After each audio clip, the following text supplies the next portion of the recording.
day. Had a lot of things going on, and we had a couple guests over to the garage. My good buddy Brian and his son Nash came over, and another buddy later on, Scott, came over. But look what Brian and his son brought me. 1955 Oldsmobile grill insert.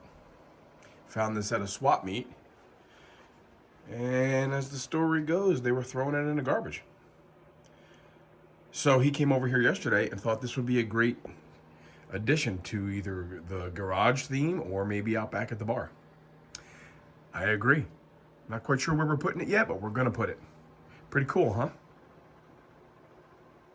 My goal today is to prep this trunk floor for ultimate fitment in the car. And I just drilled out 26 spot welds. The best way to do it with this Amazon set of spot weld drillers is drill a pilot hole in the middle of the spot weld itself for the center pin on the spot weld driller, and just nice and slow drill them out evenly, trying not to punch into what you want to save. I got a little close in a couple spots. So now I'm gonna flip this baby over and cut that thing off, and I'll show everybody what I'm left with. Well, these are one of those times where you just gotta commit to the cause. You gotta take a brand new part, which is quite expensive, I might add, and just gotta make it what you need. So this piece used to live somewhere about here.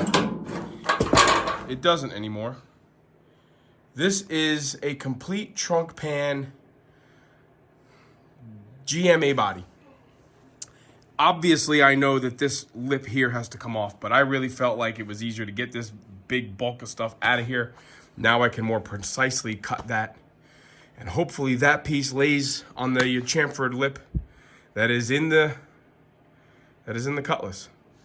This gives a better idea too of the rear beam that is really the rear body mounts right here. So now what I plan to do is to harvest as much of this to repair that. That being the original rusted one in the cutlass that just cannot be left alone, right? We've all seen that. These are the captured nuts inside. So we're dissecting brand new stuff to try to make chicken salad out of chicken you know what. Okay, I'll clean this up, and I think we might really be close to hoisting this thing up in the car to see how well it fits. This is basically gonna be garbage. But before I trash that, I took this part off. I don't know what to do yet, but I'm shutting it down for the day. It's Miller time. Enough is enough.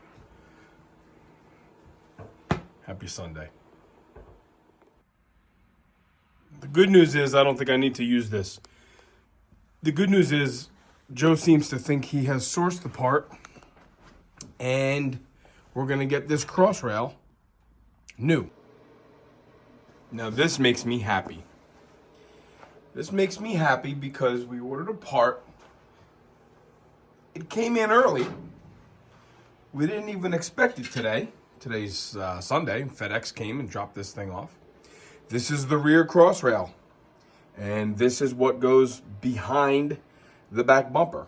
And this, guys, is the nonsense that I thought I was gonna have to play with. It's the original one out of the W31. And then I was messing around with the remnants of the 70 to 72 cross rail to see if I could make it work. And quite honestly, I don't have to. Very happy, because this bad boy, while not identical, what is important is very much identical.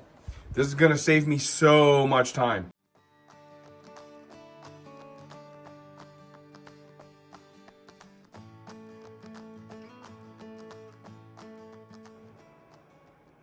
A little bit of a disappointment, which these projects always present themselves with. Well, let me just start by saying we got some good news. John gave me a hand the other night sliding this baby in.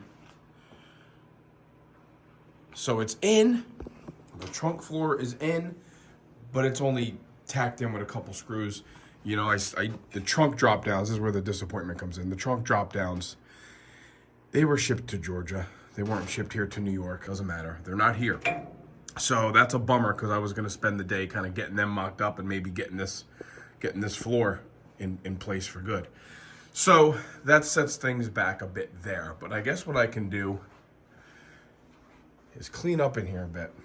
You know, now some of this stuff is just junk. We don't need it anymore.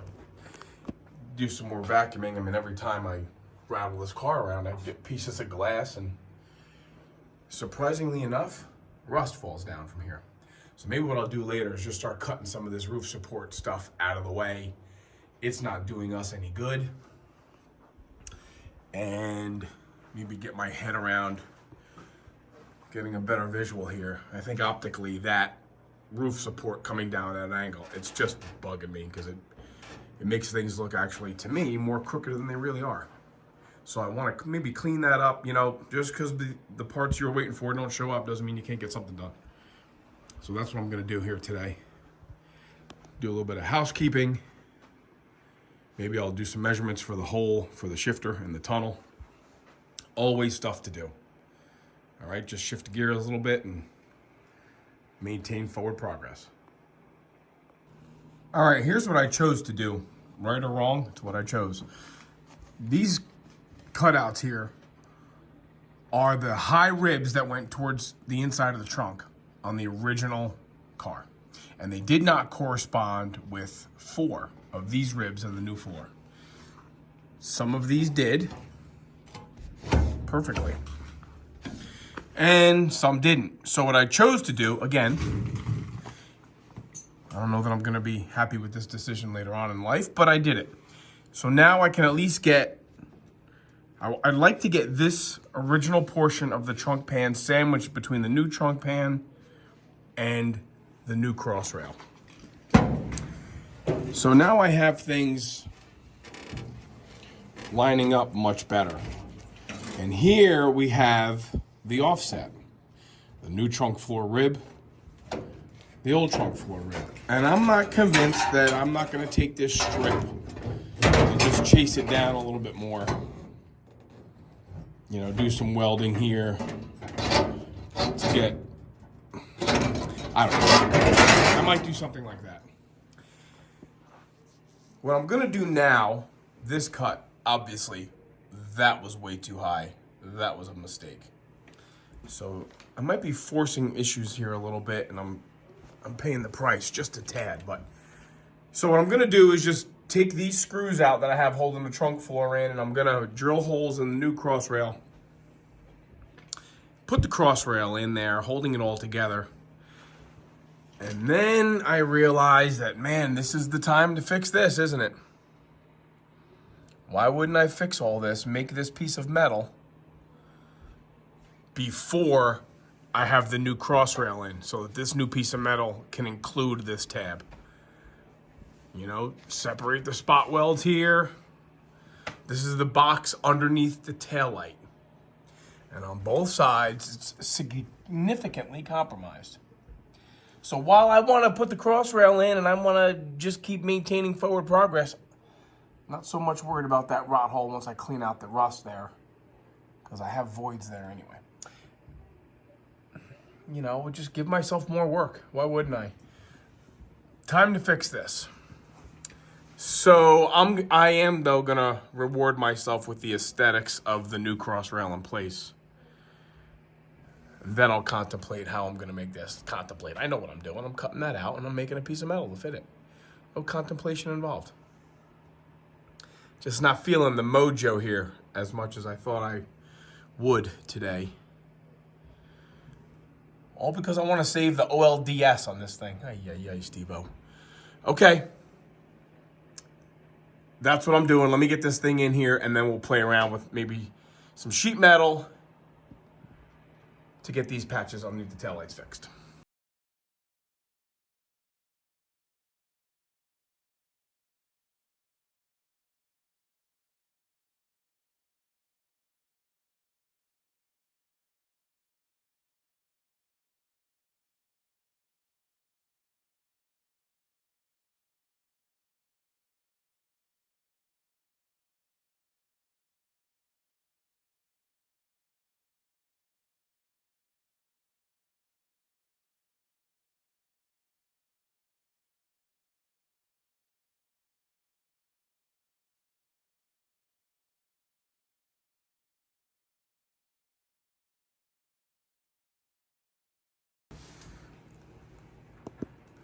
How's this look?